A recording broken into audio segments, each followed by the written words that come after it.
하나님의 말씀을 함께 보겠습니다. 사무엘상 20장 30절부터 34절입니다. 사무엘상 20장 30절부터 34절입니다. 저와 여러분이 교독을 하도록 하겠습니다. 마지막 34절은 같이 봅니다. 사울이 요나단에게 화를 내며 그에게 이르되 패역무도한 계집의 소생아, 네가 이새의 아들을 택한 것이 내 수치와 내 어미의 벌거벗은 수치됨을 내가 어찌 알지 못하랴.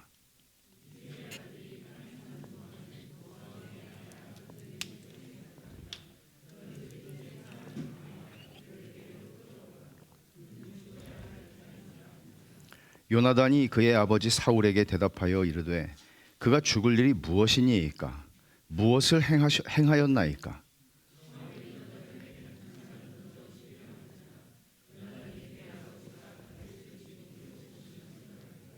심히 노하여 식탁에서 떠나고 그 달의 둘째 날에는 먹지 아니하였으니 이는 그의 아버지가 다윗을 욕되게 하였으므로 다윗을 위하여 슬퍼함이었더라. 아멘. 여러분은 많이 분노하는 분이십니까? 여러분들은 분노에서 얼마나 자유하십니까? 여러분 안에 혹시 언제라도 끌어오를 준비가 되어 있는 분노가 늘 잠재되어 있어서 누군가 나를 건드리기만 하면 분노가 터져 나오는 그런 것을 여러분들은 혹시 경험하지는 않는지 모르겠습니다. 최근에 여러분이 분노한 사건은 무엇입니까? 없지는 않을 것입니다. 분노라고 하는 것은 이렇게 우리에게 너무나 가깝고 일상적이고 그러나 그 결과는 너무나 파괴적입니다. 거의 모든 사람에게서 거의 매일 발생한다는 점에서 분노는 일상적입니다. 그리고 그 분노가 만들어내는 결과가 너무나 치명적이죠. 때로는 여러분 대개의 경우에 그것이 무차별적이든 의도된 것이든 많은 살인 사건들이 일어나는데 그 많은 이유는 분노입니다. 누군가가 나를 향해서 웃는다는 이유로 죽일 생각을 하고 그런 행동을 저지릅니다. 혹은 물리적인 살인까지는 가지 않더라도 인격적인 살인이 너무나 많이 일어납니다. 분노 때문에. 오늘 우리가 읽은 이 본문에서 아버지가 아들에게 하는 이야기를 여러분이 읽으셨습니다. 사울 왕이 아들 요나단에게 한 말입니다. 저는 이런 말이 우리 삶에 얼마든지 분노를 참지 못하는 아버지들에 의해서 사랑해야 하는 자녀들의 가슴을 무너지게 하고 그들의 인격을 훼손하고 망가뜨리는 일들이 지금도 일어나고 있고 또 과거에도 일어났고 또 앞으로도 일어날 것이라고 생각을 합니다. 사울은 굉장히 특별한 아버지가 아니라 그냥 보통 분노를 쏟아내는 아버지 중에 하나라고 생각이 됩니다. 이 결과가 너무나 파괴적이어서 주님께서는 분노를 살인과 연결시켜서 말씀을 하셨죠. 마태복음 5장에 보면 주님 이렇게 말씀하세요. 5장 21절과 22절에 옛사람에게 말한 바 살인하지 말라. 누구든지 살인하면 심판을 받게 되리라 하였다는 것을 너희가 들었으나 나는 너희에게 이르노니 형제에게 노하는 자마다 심판을 받게 되고 형제를 대하여 라가라 하는 자는 공회에 잡혀가게 되고 미련한 놈이라 하는 자는 지옥불에 들어가게 되리라. 형제를 향해서 너 바보, 야 이 바보야. 또 분노하는 거. 살인하는 것과 동일하게 주님께서 언급을 하십니다. 분노가 사회적인 문제가 되고 있는 오늘날 분노 조절 장애, 이게 보니까 병명은 간헐적 폭발 장애더라고요. 이런 질병도 너무나 많이 미디어들이 다루고 있습니다. 여러분이 아마 유튜브에서 분노라고 하는 말을 찾아보면 수없이 많은 정신과 의사들을 포함해서 많은 전문가들이 분노에 대해서 다루고 있는 영상들을 보실 수 있을 겁니다. 제가 아는 한 가정의 이야기를 들려드리고 싶습니다. 이 아버지는 술을 마시고 들어오면 폭력을 행사하는 아버지였습니다. 아버지가 들어올 때 술을 마셨는지 확인하는 것은 그 가정의 일상이었습니다. 그러면 술을 마시고 들어왔고 술이 좀 많이 취하셨다 하면 가족들은 부엌에 있는 식칼을 냉장고 뒤로 던져 버려야 했습니다. 아버지가 그 식칼을 들 수 없도록. 그렇게 해서 어느 날 이사를 가려고 그러는데 냉장고 뒤에서 식칼이 너무나 많이 나왔다는 거죠. 진짜 얘기예요. 제가 들은 얘기예요. 물론 나중에 회개하고 예수를 믿으셨는데 저는 이런 이야기들이 아주 특수한 집안의 이야기라고 생각하지는 않습니다. 물론 정도의 차이는 있겠죠. 그렇지만 너무나 많이 이런 그 분노라고 하는, 단순히 이게 술버릇이다. 왜 분노와 관계가 없겠습니까? 이런 일들이 너무나 많고 충동적으로 혹은 습관적으로 분노하는 사람들, 이런 사람들을 우리는 너무나 많이 보고 있고 또 나 자신이 그런 사람이 혹시 아닌가 하는 생각을 할 필요가 있을 것입니다. 이런 사람들 옆에 있는 사람들 힘들죠. 언제 폭발할지 모르니까 파괴적이거든요. 뭔가를 부신다든지 뭔가를 해내는 것입니다. 그리고 그렇게 하지 않더라도 인격적인 살인을 하게 됩니다. 담을 수 없는 말들을 쏟아냅니다. 그 속에서 배우자들이나, 이것은 뭐 꼭 여자가 아니라 여자가 분노를 하게 되면 남자가 분노를 하면 여자가, 그리고 또 자녀들이, 어떻게 보면 그 주변에 있는 약자라고 생각할 수 있는 사람들이 희생을 하게 되고 또 악한 사이클이 반복됩니다. 나는 저런 아버지가 되지 말아야지 하는데 결혼하고 자식을 낳고 그런 아버지가 됩니다. 너무나 파괴적입니다. 그런데 이게 살인은 어떤 사람이 하는 것이죠. 그러나 분노는 우리 모두가 합니다. 그리고 그 분노를 주님은 살인과 연결시켜서 말씀하신 것이죠. 오늘 우리는 이스라엘의 초대왕 사울의 삶에서 또 하나의 죄를 살펴보려고 생각합니다. 분노입니다. 사울의 교만이라고 하는 이 문제는 시기라고 하는 딸을 낳고 죽지 않았습니다. 교만이 일만죄의 뿌리라고 말씀을 드렸죠. 교만이라고 하는 것은 애 하나만 낳고 죽지 않았습니다. 계속 아이를 낳습니다. 교만이 낳은 애가 또 하나가 누군가 하면 바로 이 분노였습니다. 시기가 딸이면 분노를 아들이라고 쳐봅시다. 그리고도 교만은 여전히 살아있습니다. 말하자면 교만이 뭐예요? 교만의 핵심은 내가 하나님이 되는 거예요. 내 뜻대로 살겠다는 거죠. 내 인생은 내 거라고 생각하는 거죠.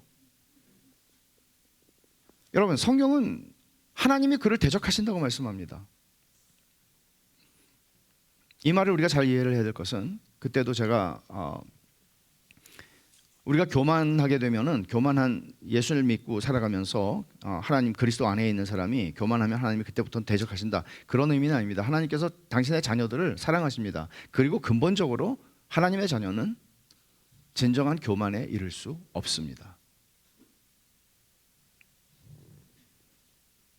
아까 우리가 선교적 교회라고 하는 신앙 고백을 했습니다.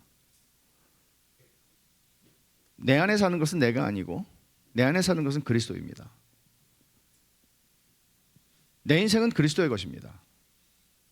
여러분들이 신앙 고백을 하면서 주저주저 하셨고 그것을 그저 따라할 수 없다고 생각을 하셨다면 여러분들은 그리스도인이 아닙니다. 그리스도인은 적어도 우리의 실력은 모자라도 베드로처럼 그 고백을 하는 사람입니다. 하나님의 자리에 일단 자기가 앉고 보면 죄가 꼬리를 물고 죄를 낳습니다. 피할 수 없는 일이죠. 사울은 다윗을 주목함으로써 눈의 범죄, 시기의 죄에 빠졌을 뿐만 아니라 이제는 다윗을 향해서 분노합니다. 그 첫 사건이 사무엘상 18장 10절과 11절인데 잠깐 보시면, 그 바로 앞에 있는 말씀이 우리가 지난주 시기에 대해서 살펴볼 때 본 말씀이죠. 10절 보세요. 18장 10절. 그 이튿날 하나님께서 부리시는 악령이 사울에게 힘있게 내림에 그가 집안에서 정신없이 떠들어대므로 다윗이 평일과 같이 손으로 수금을 타는데 그때 사울의 손에 창이 있는지라. 그가 스스로 이르기를 내가 다윗을 벽에 박으리라 하고 사울이 그 창을 던졌으나 다윗이 그의 앞에서 2번 피하였더라. 다윗을 향해서 창을 던져 죽이려고 하죠. 사울의 분노가 그렇게 해서 이 시간이 지나고 정신이 돌아왔을 때 사라졌느냐? 그렇지 않습니다. 사울의 분노는 가라앉지 않았습니다. 그리고 어떻게 해서든지 다윗을 죽일 방도만 생각하고 밤에도 낮에도 그 생각만 하고 살아갑니다. 심지어 자기 딸들을 다윗과 결혼을 시키는 일을, 여러분, 이게 왼수를 내 사위로 받겠다는 그런 사위를 죽이려는 목적으로 이 정신 나간 거죠. 이 정도까지 갑니다. 결국 다윗은 더 이상 사울 옆에 있을 수가 없어서 도망을 가죠. 그리고는 요나단이 아버지 사울의 의중을 좀 알아보겠다고 생각을 하고 이제 제사 의식이 있는 달의 초하루죠. 초하루에 식사 자리에 다윗이 없으니까 아버지 사울이 묻습니다. 다윗 어디 갔냐고. 왔다 갔다 하는 거죠. 그런데 이제 다윗이 집으로 갔다고 자기가 허락을 해줬다고 요나단이 얘기를 하자, 지금 우리가 읽은 이 말씀, 요나단에게 사울이 화를 내면서 패역 무도한 계집의 소생아, 네가 이새의 아들을 택한 게 내 수치와 내 어미의 벌거벗은 수치 때문에 내가 어찌 알지 못하랴. 이새의 아들이 땅에 사는 동안은 너와 내 나라가 든든히 서지 못하리라. 그런즉 이제 사람을 보내어 그를 내게로 끌어오라. 그는 죽어야 할 자니라. 아들한테 이렇게 할 수 있나요? 이 상처를 이게 감당할 수 있겠어요? 어떤 아버지라도 자기의 아들에게 할 수 없는 말을 지금 하고 있죠. 그리고 요나단에게 화를 낼 일 아니잖아요. 지금 자기는 다윗에게 분노하고 있잖아요. 근데 이제 분노의 불똥이 요나단에게 튀는 거죠. 왜? 요나단이 아버지를 택하지 않고 다윗을 택했다는 걸 알거든요. 너 누구 편이야? 이거죠. 굉장히 유치한 얘기 같지만 분노는 이런 방식으로 나타납니다. 너 누구 편이야? 너 엄마 편이야? 아빠 편이야? 이런 부모들도 심지어 있습니다. 요나단은 다윗이 죽임당할 일을 한 게 뭐가 있냐고 따지듯이 아버지에게 묻습니다. 그러니까 지금 이 사울이 아들한테 이런 식의 표현을 했다는 것은 이미 이 분노가 조절이 될 수 있는 수준이 아니라는 것이죠. 결국은 요나단이 이렇게 다윗이 죽임당할 일을 한 게 뭐냐 그러자 아버지 사울의 대답은 뭔가 하면 이제는 손에 있던 단창을 아들을 향해서 던진 겁니다. 분노, 우발적인 것이죠. 물론 의도적인 건 아닙니다. 다윗을 향해서는 의도적이지만 자기 아들 요나단을 향해서는 우발적인 것이었습니다. 그러나 둘 다 똑같습니다. 분노가 만들어낸 것입니다. 불행하게도 사울은 일평생 이 분노의 감옥에 갇혀 살다가 생을 마감하게 됩니다. 분노는 이렇게 무섭습니다. 자기 인생을 평생을 분노의 감옥 속에 살다가 죽게 합니다. 반면 오늘 본문에 또 다른 분노가 나옵니다. 요나단의 분노입니다. 34절을 보면 요나단이 심히 노하여 식탁에서 떠나고 그 달의 둘째 달에는 먹지 아니하였으니 이튿날 금식했다는 것이죠. 이는 그의 아버지가 다윗을 욕되게 하였으므로 다윗을 위하여 슬퍼하였습니다. 요나단의 분노는 어떻습니까? 정당한 분노입니다. 어떻게 우리는 정당한 분노와 그렇지 않은 불의한 분노를 나눌 수 있겠습니까? 사실 성경이 얘기하는 분노는 그 자체로 죄가 아닙니다. 가령 시편 7편 11절에 보면 하나님은 매일 분노하시는 하나님이라 그렇게 말씀합니다. 이 말씀을 제가 깊게 설명하지는 않겠습니다. 하나님이 분노하시는 이유는 모든 죄악과 불의와 이 모든 것들을 행하는 것들을 향해서 하나님 분노하십니다. 그런 일들이 매일 일어나고 있으니까요. 어떤 학자들은 선한 분노와 악한 분노를 구별하기도 합니다. 하지만 생각해 보십시오. 하나님이 아닌데 내가 죄인인데 어떻게 완전히 선한 분노를 행할 수 있겠습니까? 선한 분노를 행하다가도 도를 넘어치는 경우가 많을 것이고 또 의로운 분노를 행하다가도 그 속에 우리 안에 죄가 섞이게 마련입니다. 나는 의롭다고 하는 생각을 가지게 되는 것이죠. 하나님 외에는 완전히 선하고 완전히 의로운 분노를 행하실 수 있는 분은 없습니다. 분노를 그럼에도 불구하고 분노가 정당하다 혹은 분노가 의롭다, 의분이라고 그러죠. 또는 분노가 선하다라고 말할 때 이 가르는 기준 중에 가장 중요한 건 뭔가 하면 분노의 동기예요. 왜 분노하는가? 요나단의 분노의 동기는 무엇이었나 하면 오늘 본문이 우리에게 가르쳐 주듯이 무고한 다윗을 향해서 아버지가 지어낸 거짓말을 가지고 분노하고 있다는 것이죠. 그를 죽이려고 한다는 것이죠. 불의한 것입니다. 이 불의한 일에 대해서 지금 요나단은 분노한 것입니다. 불의하고 부당한 일에 대해서 분노하는 것은 정당합니다. 그리스도인은 마땅히 그런 일에서 분노해야 마땅합니다. 이게 아버지의 분노와 이 요나단 아들의 분노가 다른 점입니다. 그럼 분노의 본질을 한번 생각해 보죠. 여기서 우리가 던져야 되는 제일 중요한 질문은 뭔가 하면 왜 분노하는가 하는 거예요. 왜 분노하는가? 왜 분노하는가? 사울의 분노의 동기는 자기의 왕위를 빼앗길 것에 대한 두려움이었습니다. 그가 여기서 이해하죠. 요나단한테 너와 내 나라를 빼앗기는 거야. 이 바보야. 다윗 그놈은 우리 너와 나의 나라를 빼앗을 거야. 왕위를 빼앗을 거야. 지금 이렇게 얘기를 하는 거죠. 그러니까 왕위를 빼앗길 것에 대한 두려움이었습니다. 그러나 요나단의 분노는 다윗을 무고하게 죽이려는 아버지의 불의함에 대한 분노였습니다. 여기서 분노의 본질을 좀 더 살펴보기 위해서 이삭 가정의 이야기를 잠깐 들려드리겠습니다. 우리가 잘 아는 대로 이삭은 리브가로부터 쌍둥이 에서와 야곱을 얻습니다. 에서와 야곱이 어머니 뱃속에 있을 때 둘이 다투는데 하나님께서 이런 계시를 주십니다. 어린 자가 큰 자가 어린 자를 섬기리라.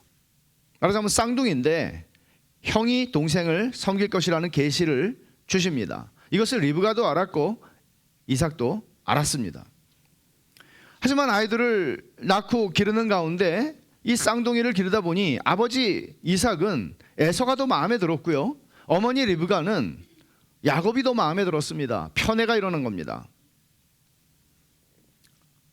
보면 이 족장들의 가정, 아브라함과 이삭과 야곱의 이 가정들을 보면 정도의 차이는 있을지언정 정말 어떻게 이렇게 가정이 이렇게 망가질 수가 있나. 놀랍죠. 하나님께서 그런 사람들을 통해서 하나님의 일을 하신다는 것이 희망이죠, 우리에게는.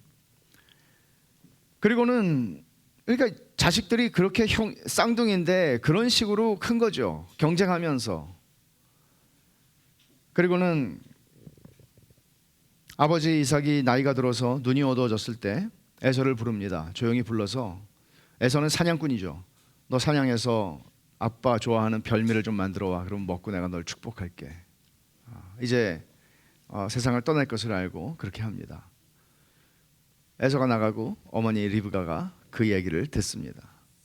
들은 어머니는 야곱을 불러서 네가 형 에서처럼 분장을 하고 털을 좀 붙이고 그리고 아버지 축복을 받아내. 내가 책임질게. 저주를 받으면 내가 저주를 받을게. 그리고 어머니는 야곱을 아버지 침실로 집어넣습니다. 그리고는 야곱은 아버지를 속이고 축복을 얻어냅니다. 그리고 나서 이삭이 별미를 만들어서 아버지에게로 가져오고, 이 사실을 아버지가 이삭이 자기가 속아서 야곱에게 축복했다는 사실을 깨닫게 된 이삭은 성경에 보면 이렇게 나오죠. 심히 크게 떨었다. 부들부들 떠는 겁니다. 그러나 이 떨었다는 말은 사실은 분노에 떨었다는 의미는 아닙니다. 이 떨었다는 이 단어는 두려움에 떠는 것입니다. 어떤 두려움이었나 하면 이삭은 깨달은 거죠. 내가 하나님께서 우리 아이들이 뱃속에 있을 때 나에게 주셨던 그 계시, 하나님의 뜻이 분명히 있었지만 나는 내 정서상 에서를 더 사랑했고 에서가 더 마음에 들었는데, 그러니까 에서가 자기의 우상이었다는 사실을 깨달은 겁니다. 하나님의 뜻을 모르지 않았습니다. 에서가 자기에겐 하나님의 뜻보다 중요했고 하나님보다 중요했습니다. 그래서 에서에게 족장으로서의 권한을 가지고 축복권을 가지고 에서를 축복하기를 원했던 것입니다. 야곱이 어떻게 분노하지 않았을까? 여러분, 에서의 반응은 아시죠? 대성통곡합니다. 그리고 에서는 분노합니다. 그리고 아버지가 돌아가시면 이놈의 새끼를 죽여버려야지, 이렇게 일을 갑니다. 놀라운 것은 이삭이 야곱에게 주었던 축복을 캔슬하지 않고 에서를 축복하지 않았다는 것이죠. 우리는 이런 질문을 합니다. 이 본문을 보면, 아니 그렇게 하면 되지 않나?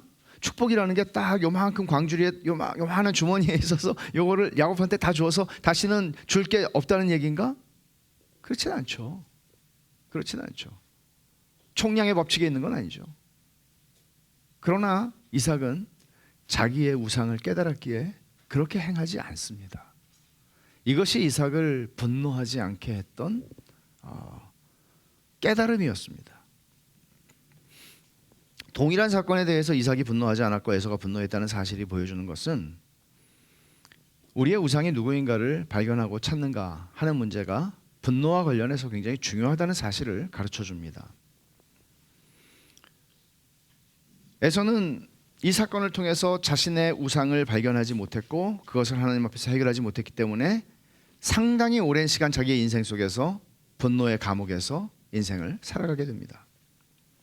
보통 교만은 겸손의 관점에서 접근할 수 있고, 탐욕이라고 하는 거, 내가 다 가져야지 하는 탐욕은 너그러움, 베풀매 관점에서 접근할 수 있을 텐데, 이 분노라고 하는 것은 사랑의 관점에서 설명되지 않습니다. 그러니까 분노의 반대편에 사랑이 있어서 사랑의 관점으로 분노를 접근하지 않는다. 교만은 겸손으로, 그리고 인색함, 탐욕은 베품과 너그러움으로, 그러나 분노는 사랑으로 접근되지 않습니다. 왜냐하면 분노의 반대는 사랑이 아니기 때문입니다. 그럼 분노의 반대는 뭘까요? 무관심입니다. 이 말은 제가 오늘 부제로 붙인 게 뭐죠? 비뚤어진 사랑의 죄라는 거죠. 분노라는 거는. 그러니까 분노는 일종의 사랑이에요. 분노는 왜곡된, 비뚤어진 사랑의 형태예요. 우리가 소중히 여기는 사람이나 사물을 위협을 받는다고 느끼면 우리는 분노합니다. 내가 사랑하는 걸 건드리면 우리는 분노한다고요. 나는 돈을 너무나 사랑하는데 내 돈, 내 재산을 누군가 건드리면 죽일 생각합니다. 나는 명예를 너무나 소중히 여기는데 누군가 내 명예를 건드리면, 명예의 기스를 죄송합니다. 예, 일본말 썼습니다. 뭐죠? 명예의 흠집을 내면 죽이려 듭니다. 이런 거죠. 내가 사랑하지 않는 걸 건드리면 상관없습니다.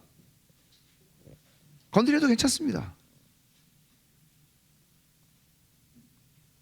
내가 애지중지하는 사람 혹은 그 무엇을 건드리면 우리는 분노합니다. 내가 불같이 분노한다는 얘기는 내가 그것을 불같이 사랑한다는 얘기죠. 제임스 스미스는 우리가 사랑하는 것, 간절히 바라는 것, 갈망하는 것이 우리를 정의한다, 그렇게 말합니다. 습관이 영성이단가, 영성이 습관이단가, 그 책에 도서관에 있어요. 그거 보시면 좋아요. 우리가 사랑하는 것이 우리 자신입니다. 내가 무엇을 사랑하는가, 그것이 나를 설명합니다. 우리가 사랑하는 대상을 향한 위협이 우리 인생에는 늘 존재합니다. 그래서 우리 인생에는 분노가 일상적으로 작동하는 것입니다. 팀 켈러가 하는 말이에요. 들어보세요. 당신이 자신의 중요성과 안정감을 위해서 사람들의 인정이나 좋은 명성이나 지위 같은 것을 찾는다면 무언가가 당신이 그것을 소유하기를 방해할 때 당신은 걷잡을 수 없이 화를 내게 된다. 분노의 본질은 사랑하는 어떤 걸 지키기 위해서 분노하는 것이죠. 어떤 것을 사랑하는 만큼 분노하는 거예요. 많이 사랑하면 많이 분노하고요, 적게 사랑하면 적게 분노해요. 뭐 그럴 수도 있는 거지. 적게 사랑하기 때문이죠. 사울의 이야기로 다시 한번 가보죠. 사울은 왕위를 너무나 사랑했기 때문에 그것을 빼앗길지도 모른다는 생각에 그토록 다윗에게 분노한 겁니다. 왕의 자리는 사울의 우상이었고 사울은 끝내 그것을 깨닫지 못했습니다. 이삭은 깨달았는데 이 사람은 깨닫지 못했습니다. 깨닫게 되면 분노는 녹습니다. 내 우상을 깨닫게 되면, 하나님보다 중요하게 생각하던 것이 나에게 있었다는 사실을 생각하게 되면 분노는 녹게 됩니다. 요나단은 다윗을 자기 생명처럼 사랑했기 때문에 왕위가 다윗의 것이 된다고 할지라도 그것 때문에 분노하지 않을 수 있었습니다. 도리어 기뻐할 수 있었겠죠. 이삭과 에서도 마찬가지입니다.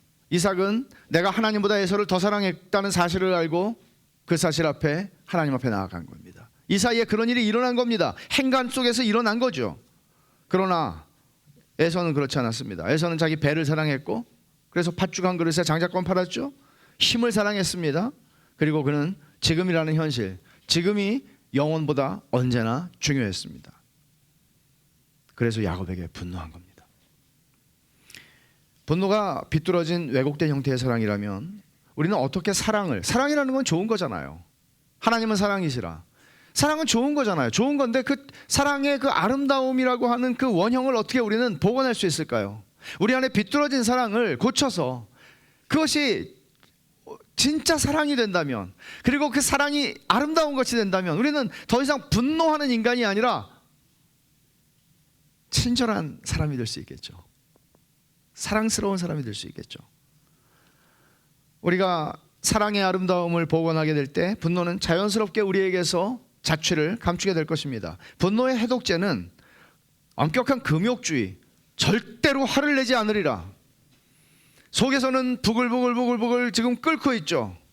끓어서 지금 넘치게 생겼습니다. 그러나 뚜껑을 누릅니다. 참습니다. 그건 스토아파가 가르치는 철학입니다. 공자가 가르치는 참을 인자 10,000번 100,000번 쓰라는 얘기죠. 금욕주의는 분노의 해독제가 아닙니다. 그리고 차가운 무관심도 내가 사랑하지 말아야지, 그러면 분노하지 않을 테니까 그것도 답이 아닙니다. 답은 뭔가 하면 가장 사랑할 만한 대상을 미치도록 사랑하는 것입니다. 진짜 사랑의 대상을 미치도록 사랑하는 것이 우리의 비뚤어지고 왜곡된 사랑을 치유하는 방식이고, 그것으로 말미암아 나오는 분노를 해결할 수 있는 최상의 방법입니다. 그러면 우리가 사랑할 만한 대상은 누구이며 무엇입니까? 청교도 목사였던 헨리 스쿠걸이 인간의 영혼 안에 있는 하나님의 생명이라고 하는 책에서 멋진 말을 했습니다. 많이 인용되는 말이죠. 한 영혼의 가치와 탁월함은 그 사람이 사랑하는 대상으로 측정될 수 있다. 한 영혼의 가치, 여러분, 영혼은 천하보다 귀하다고 주님 말씀하십니다. 굉장히 가치 있는 것이죠. 그럼에도 불구하고 한 영혼이 얼마나 가치가 있는가 하는 것은 그 영혼이 사랑하는 대상에 의해서 평가되고 측정될 수 있다. 내가 돈을 너무나 사랑하는 사람이라면 그 사람은 돈 같은 사람입니다. 명예를 사랑하고 쾌락을 사랑하고 우리가 사랑할 수 있는 많은 것들이 있죠. 그거는 그 사람의 영혼의 가치는 그만큼인 것입니다.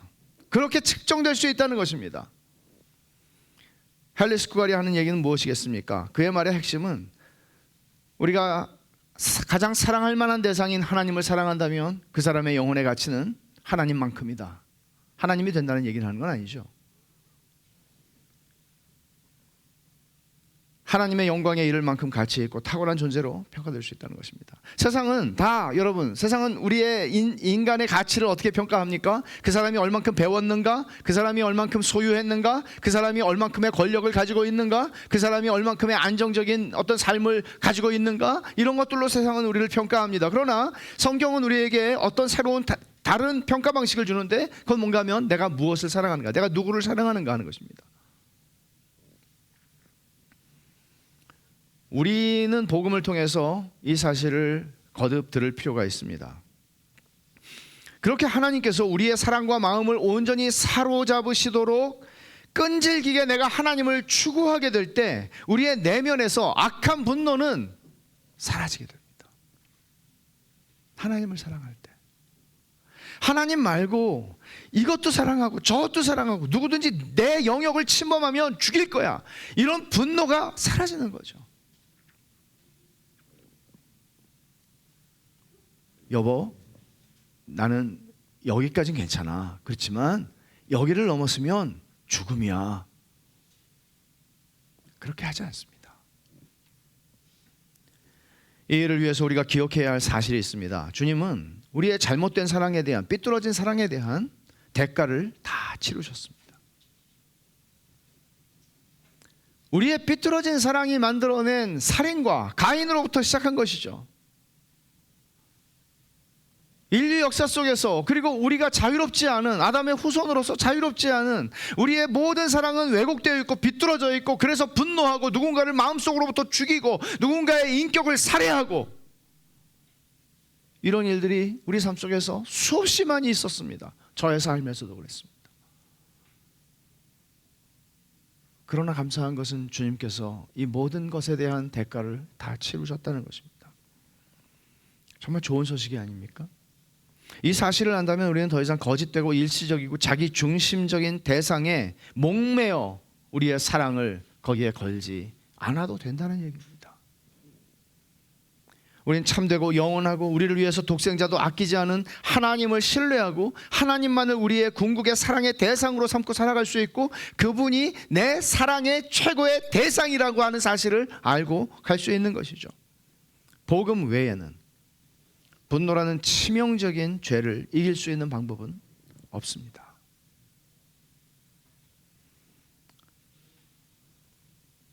이렇게 하나님께서 우리의 잘못된 분노를 사라지게 하실 때에 우리 안에 드디어 올바르고 정당한 분노가 일어날 수 있습니다. 요나단에게서 잠깐 보았던 그런 분노예요.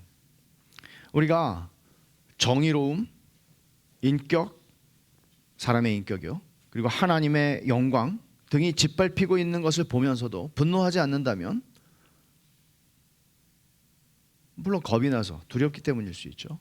그러나 그것이 우리에게 무엇을 노출시키는가 하면 내가 지금 섬기고 있는 우상이 무엇인지를 보여주는 것입니다. 우리는 정작 분노해야 할 때 분노하지 않고 분노하지 말아야 할 곳에서 불같이 분노합니다.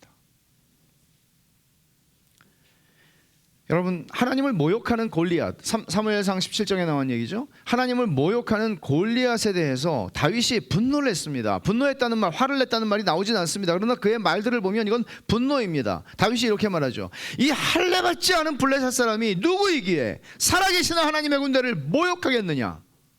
이게 분노가 아니고 무엇입니까? 아무도 분노하지 않았습니다. 이스라엘 군인들, 사울왕 아무도 분노하지 않았습니다. 그냥 그들은 이거 어떡하지? 이거 어떡하지? 그냥 이러고 있었습니다. 하지만 이 사무엘상 17장의 이 이야기 속에는 비겁하고 악한 분노도 나옵니다. 다윗의 큰형 엘리압이 군인이었습니다.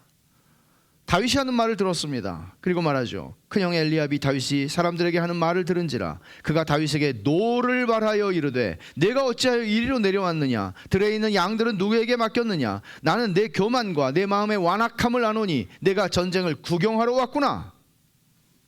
하나님을 모욕하고 있는 골리앗 앞에서는 조금도 분노하지 않았던 이 엘리압이 자기의 동생이 자기가 정작 보여주었어야 하는 그 모습을 겁이 나서 보여주지 못하고 있는데 동생이 그 모습을 보여주고 있는 걸 보면서 그는 동생을 향해서 분노합니다.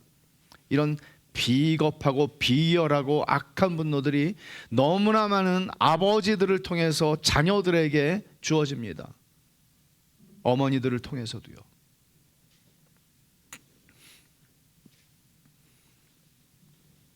복음 안에서 삐뚤어진 사랑의 대상인 우상을 발견하고 그것을 깨뜨린 사람은 이제 정당한 분노를 표출할 수 있는 사람이 됩니다. 사실 좀 이 얘기를 제가 분노에 대해서 설교를 준비하잖아요. 그러니까 얼마나 분노를 안 하려고 애를 썼겠어요. 분노를 하면 내가 어떻게 설교를 하겠어요. 그래가지고 분노를 안 하려고 엄청나게 그 살얼음판을 걸어댕겼죠. 일주일 동안. 그리고 어저께 분노가 폭발했습니다. 그래가지고 오늘 교회 못 올 뻔했죠. 설교 준비하는 게 준비해놓은 읽고 공부하고 생각하고 묵상한 것들을 정리를 해야 되는데 정리가 잘 안 되는 거예요. 그래갖고 어저께 점심 먹고 오후 시간까지도 끙끙거리고 끙끙 앓고 있었어요. 시간은 지나가는데 되지를 않아요. 그래가지고 근데 아내가 거실을 청소하면서 뭐 책을 어지럽게 쌓은, 제가 가는 곳마다 책이 어지럽게 쌓여 있으니까 책을 좀 정리하라고 저한테 다정하게 얘기를 했습니다. 그 다정한 얘기를 듣는 순간 제 속에서는 분노의 피가 부글부글 끓기 시작했습니다. 설교를 준비하느라 끙끙거리는 내가 안 보이나? 이 중요한 일을 하는 나를 좀 존중해 줄 수 없나? 이 설교를 준비하면서 팀 켈러의 글을 보니까 팀 켈러도 그 얘기를 해요. 자기는 설교를 준비할 때 방해를 받을 때 유독 심하게 화를 낸다. 그러면서 설교가 우상이고 좋은 설교자가 되는 것이 우상이라는 얘기를 합니다. 읽었어요, 제가. 그래서 제가 이번 주만큼은 더더욱 저는, 젊었을 때 저도 많이 그랬어요. 근데 지금도 젊지만 요즘은 제가 이걸 되게 잘하거든요. 아무리 시끄러워도 저는 집중을 잘하고 모든 걸 다 하면서 하거든요. 근데 어저께는 아니었어요. 특히나 이걸 읽고 알고 생각하고 분노에 대해서 분노 조절을 하고 있고, 근데 터졌죠. 그래서 아마 많은 목사들 그럴 거예요. 목사만의 문제는 아니에요. 자기가 하는 일이 중요하고 심지어 거룩한 일이라고 여길 때 우리는 굉장히 분노할 권리가 있다고 생각을 합니다.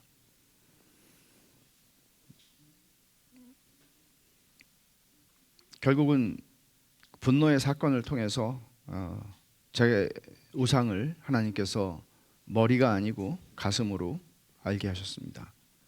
설교라는 우상, 좋은 설교자가 되고 싶다는 우상인 것이죠. 누구도 나의 이 우상을 건드릴 수 없다. 왜냐하면 거룩한 일이니까. 이렇게 생각하는 순간, 생각이 이 정도에 이르게 되면 위험 수위를 넘어서게 되는 것입니다. 우상인 것이죠. 아무리 거룩한 일이라고 해도, 아무리 고상한 목적을 가진 아름다운 일일지라도 그것은 언제나 우상이 될 수 있다는 사실을 아셔야 합니다. 왜냐하면 그 자체가 하나님이 아니잖아요. 설교가 하나님이 아니잖아요. 좋은 설교자가 되는 것보다, 설교를 잘하는 것보다 더 중요한 게 있다는 사실, 하나님 자신보다 더 중요한 것은 없다는 것. 감사하게도 그렇게 밤을 새지 않았습니다. 한두 시간을 그렇게 허비한 후에 제 안에 우상을 발견하게 되고 회개하고 나서야 말씀을 준비할 수 있었습니다. 설교를 잘하는 것보다 하나님이 더 중요하고, 좋은 설교자가 되는 것보다 하나님의 좋은 아들이 되고, 아내에게 좋은 남편이 되고, 교우들에게 경건한 목사가 되는 것, 이게 더 중요하다는 사실을 다시 깨닫습니다. 모처럼 분노에 대한 설교를 준비하다가 제가 별로 분노가 안 터졌었거든요. 그러니까 어저께 터졌어요. 그래가지고 분노에 대한 설교를 하는데 분노를 어떻게 설교를 준비하지? 그리고 하나님께서 저를 많이 낮추어 주신 것이죠. 제 연약함을 보게 하신 것이죠. 감사합니다. 말씀을 맺기 전에 세 가지 지침을 좀 드리고 싶은데, 첫째는 용서하고 또 용서하라는 것입니다. 사도 바울은 에베소 교회에게 이렇게 편지를 씁니다. 분을 내어도 죄를 짓지 말며 해가 지도록 분을 품지 말고 마귀에게 틈을 주지 말라. 에베소서 4장 26절과 27절입니다. 해가 지도록 밤새 분노하지 않는 것. 우상을 발견하고 분노했을 때에는 내가 하나님보다 소중하게 여기는 게 있기 때문에 그것 때문에 분노하는 거거든요. 그러면 우상을 찾아야 돼요. 그리고 회개함으로써 우상을 버리는 것이죠. 그리고 마귀에게 틈을 주지 않는 것, 참 중요합니다. 밤새 분을 품지 않는 것. 여러분, 이 밤새 분을 품는다는 것, 그러니까 분노해, 그러나 죄 짓지는 마. 지금 이 얘기를 하는 거잖아요. 에베소 4장에서 분노할 수 있어. 근데 죄 짓지는 마. 밤새 넘어가면 그거는 마귀에게 네가 틈을 주는 거야. 이게 왜 중요해요? 밤새 분을 품지 않는 거 왜 중요해요? 마귀에게 틈을 주니까 그런 건데, 그 다음에는 뭐가 되나 하면 내가 분노의 감옥에 갇혀요. 분노의 포로가 돼요. 그리고 야고보서 1장 20절에서 말한 것처럼 성내는 것이 하나님의 의를 이룰 수 없어요. 아무리 거룩한 일이고 아무리 옳은 일이고 아무리 정당해도 그 다음에는 분노의 포로가 되는 거예요. 분노의 감정이 밤새도록 우리 내면에 축적되는 일을 허용하지 말라는 거예요. 부부싸움 하면 여러분 이런 일들이 너무나 많이 일어나는 거 아시죠? 각방 쓰고 말 안 하고. 우리 이게 얼마나 무섭고 파괴적인 결과를 가져오는지를 너무나 많이 경험을 했습니다. 이렇게 축적된 분노와 원한의 찌꺼기가 얼마나 많은 결혼 생활을 파탄냈고, 가정 생활을, 자녀들의 가슴에 멍이 들고 상처가 나도록 자녀들을 인격을 훼손했고, 직장 생활과 사회 생활을 망쳐 놓았는지 우리는 압니다.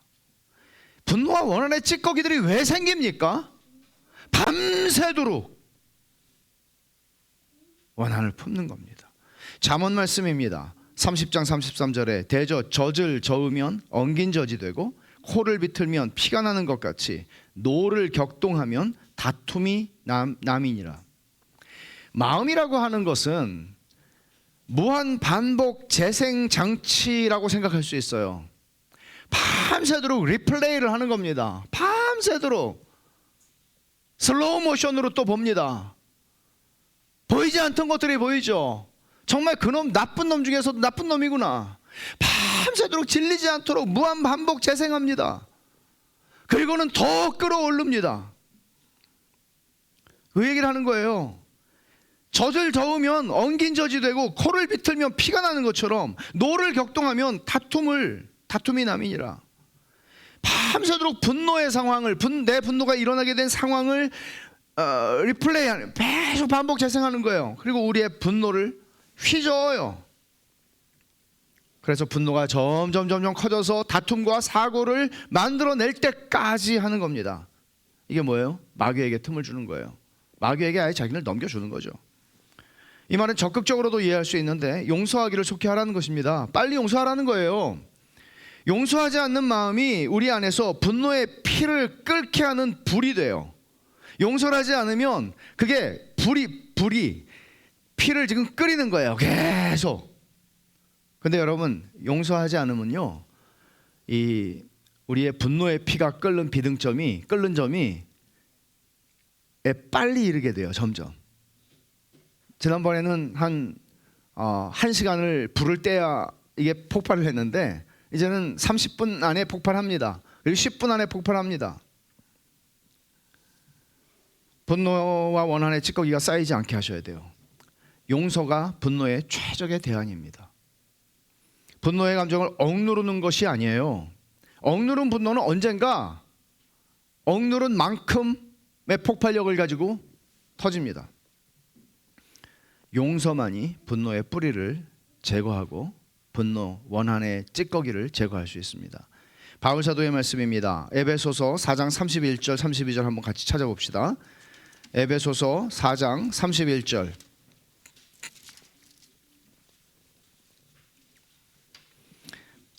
아, 26절과 27절에서 분을 내도 죄를 짓지 말고 해가 지도록 분을 품지 말고 마귀에게 틈을 주지 말라고 한 바울은 31절과 32절에 말합니다. 너희는 모든 악독과 노함과 분냄과 떠드는 것과 비방하는 것, 이게 참 비슷비슷하다는 거 아시겠어요? 악독, 노함, 분냄, 떠드는 것, 비방하는 것, 이게 분노와 관계 있습니다. 이것들을 모든 악의와 함께 버리고 서로 친절하게 하며 불쌍히 여기며 서로 용서하기를 하나님이 그리스도 안에서 너희를 용서하심과 같이 하라고 말합니다. 주님이 말씀하신 대로 70번씩 7번이라도 용서해야 합니다. 용서가 분노라는 감옥에서 우리를 건져주는 묘약이기 때문입니다. 하나님은 우리 죄를 용서하시고 기억도 하지 않으신다고 말씀하시죠. 히브리서 10장 17절, 그들의 죄와 그들의 불법을 내가 다시 기억하지 아니하리라 하셨으니, 기억하지 않으신대요. 여러분, 용서만이 우리를 이 기억에서 자유롭게 해주는 것입니다.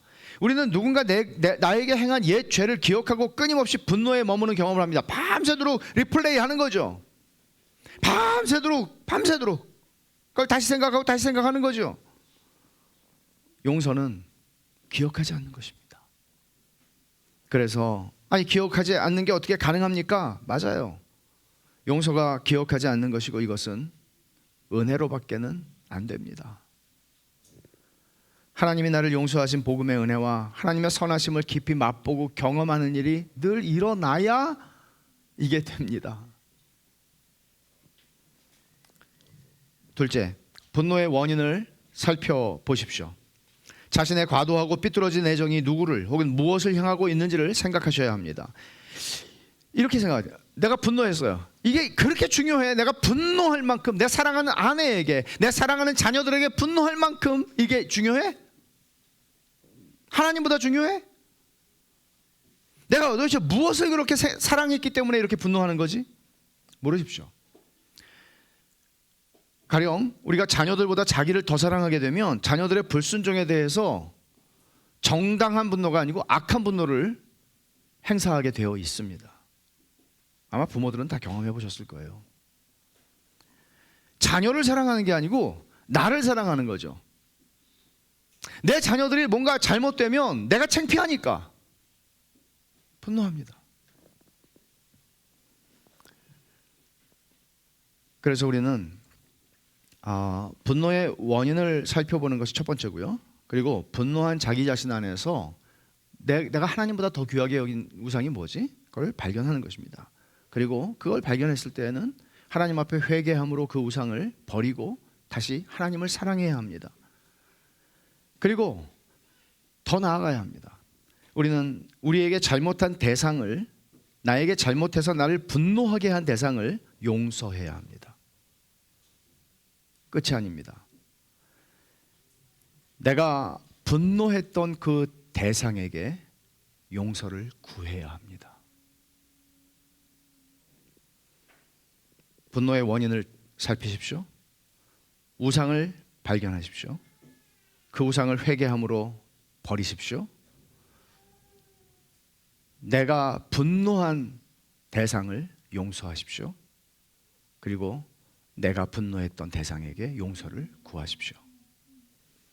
마지막으로 분노의 자기 중심성을 인정하는 것입니다. 분노를 어떻게 표출하든지 그것은 분노라는 사실을 인정하는 것이 중요합니다. 우리는 사울이 요나단에게 했던 것처럼 함부로 공격적으로 말하거나 폭력을 휘두름으로써 분노를 표현할 수 있습니다. 내가 갑일 때 우리는 그렇게 합니다.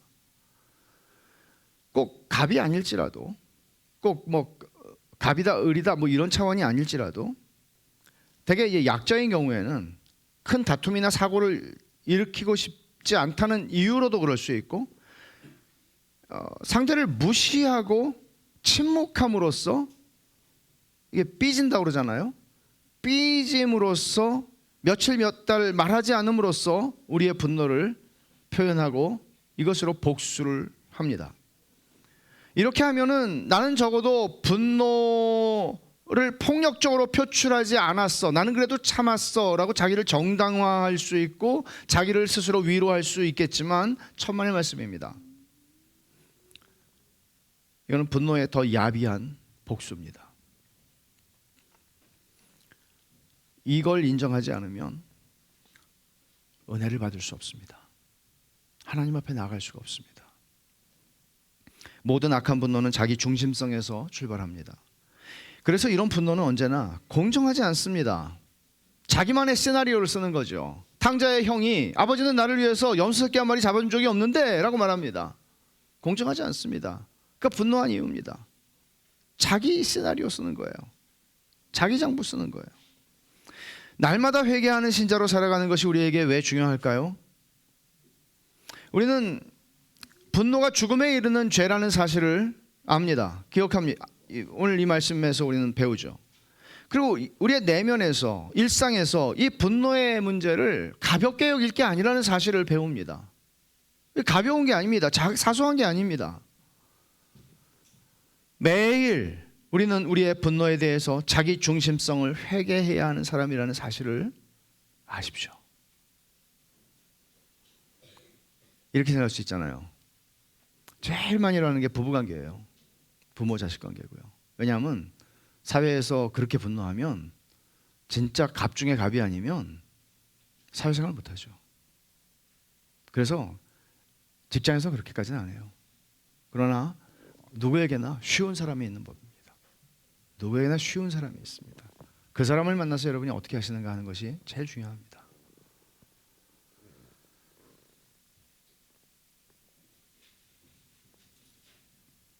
거기서 여러분들은 자신을 보아야 합니다. 그리고 회개해야 합니다. 여러분의 우상을 버려야 합니다. 그리고 오늘 이 말씀을 여러분이 들으면서 깨닫는 바가 있다면 여러분들은 여러분의 남편에게 혹은 아내에게 여러분들이 분노를 어떤 방식으로 표출했느냐 하는 것은 상관이 없습니다. 속으로 끓어오르는 분노를 참고 약자이기 때문에, 자녀이기 때문에 아버지에게 어떻게 할 수가 없어서 일 수도 있겠죠. 또는 아내이기 때문에 남편에게 어떻게 할 수가 없어서 일 수도 있겠죠. 그것이 어떤 형식으로 표출되었던지 간에 여러분 안의 분노에 대해서 여러분들은 하나님 앞에서 여러분들이 해결하셔야 할 일이 있고, 그리고 여러분들이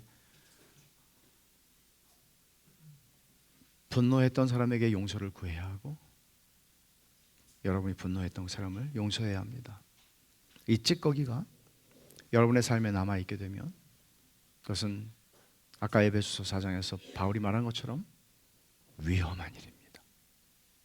마귀에게 틈을 계속해서 주는 것입니다. 마귀가 여러분의 인생을 감금하고 분노라는 감옥에 감금하고 여러분의 가정을 감금할 수 있고 여러분의 부부관계를 감금할 수 있고 부모와 자녀의 관계를 감금할 수 있습니다.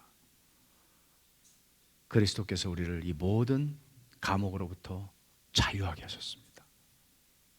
이 은혜를 누리셔야죠. 주께서 십자가에서 우리를 이 모든 비뚤어진 어긋난 사랑으로부터 자유하게 하셨습니다. 진짜 사랑할 분은 주님밖에 없구나 알게 하셨습니다. 그 하나님의 선하심을 맛보아 알고 경험하면서 우리는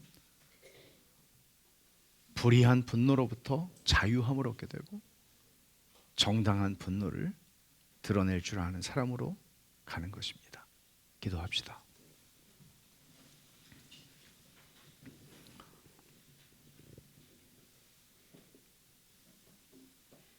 여러분, 이 시간에 우리 같이 한번 기도합시다. 여러분들은 어떤 분노에 대한 기억이 있습니까? 하나님께서 주님, 정말 주님과 주님의 이름이 아니면 분노할 일이 없도록 내가 주님만 사랑할 수 있게 해주십시오. 내 이름, 내 명예, 나의 존중받고 싶은 마음, 나의 권리, 나의 어떤 것을 건드려도 그것으로 불같이 분노하는, 그래서 내 옆에 있는 사랑해야 할 대상들을 수없이 상처내고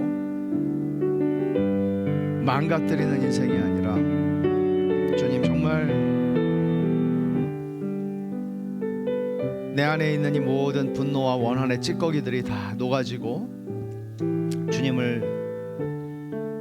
주님만을 사랑할 수 있게 해주십시오.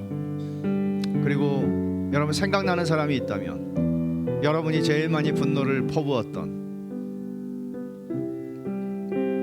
퍼부을 만한 정당한 이유가 있다고 여러분들 자신이 생각할지 모르겠지만 용서하십시오. 그리고 오늘 할 수만 있으면 오늘 용서를 구하십시오. 하나님께서 그런 은혜를 주시도록 우리 같이 한번 기도하십시다. 같이 기도하겠습니다.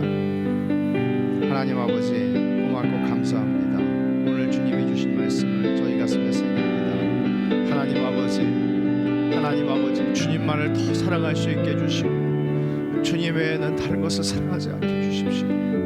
하나님 아버지, 내가 주님을 사랑하기 때문에 정당하게 분노할 줄 아는 사람이에요. 아버지 하나님, 비뚤어진 사랑, 왜곡된 사랑이 하나님을 향한 사랑보다 더 커져서 아버지 하나님, 비뚤어진 사랑으로 아버지 하나님, 나에게 속한 것들을 사랑하지 않게 하시고 속한 사람들을 사랑하지 않게 하시고 아버지 하나님, 정말 하나님을 사랑함으로 하나님의 사랑이 내 옆에 있는 사람들에게 흘러가고 정당하게 흘러가고 온당하게 흘러갈 수 있도록 더 친절할 수 있고 더 불쌍히 여기고 더 용서할 수 있는 하나님, 그런 은혜를 저희들에게 주시기를 간절히 원합니다. 아버지 하나님, 우리 안에 있는 분노와 원한의 모든 찌꺼기들이 하나님 아버지 다 사라질 수 있도록, 저희가 하나님 앞에서 어떻게 용서받은 죄인인지를 늘 알며 매일매일 주 앞에 회개함으로 나아갈 때 저희 안에 있는 더러운 찌꺼기들이 다 사라지게 하시고, 아버지 하나님, 정말 하나님의 사랑으로 우리를 온전하게 빚어가시는 이 역사가, 성령의 역사가 저희를 이끌어 주시옵소서. 하나님 아버지, 감사합니다. 오늘 분노에 대해서 저희들에게 가르치시고 또 깨닫게 하시고 또 지적해 주신 것을 감사합니다.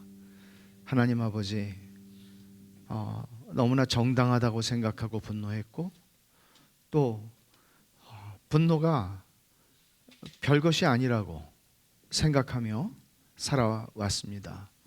그렇지만 이 분노가 얼마나 무서운 우상 숭배이고 또 분노가 얼마나 저희들 자신뿐만 아니라 저희 사랑하는 사람들을 망가뜨리는 파괴적인 것이었는지를 말씀을 통해서 깨닫습니다. 하나님 아버지, 저희 안에 있는 우상을 제거하게 해주시고 저희가 분노했던 사람들에게 용서를 구하며 저희를 분노하게 만들었던 사람들을 용서하게 하여 주시옵소서. 하나님 아버지, 하나님만을 가장 사랑하게 해주셔서 비뚤어진 사랑, 과장되고 축소되고 왜곡된 사랑이 아니라 하나님께서 저희들에게 주신 사람들을 바르게 온전하게 사랑할 수 있는 저희들이 다 되게 해 주시옵소서. 하나님 아버지, 얼마나 은혜가 필요한지 모릅니다. 저희들의 부부관계 안에, 저희들의 부모와 자녀 관계 안에 하나님 은혜를 주시옵소서. 복음으로 저희들의 가정들이 세워져가는 은혜를 허락하여 주시옵소서. 예수님의 이름으로 기도하옵나이다. 아멘.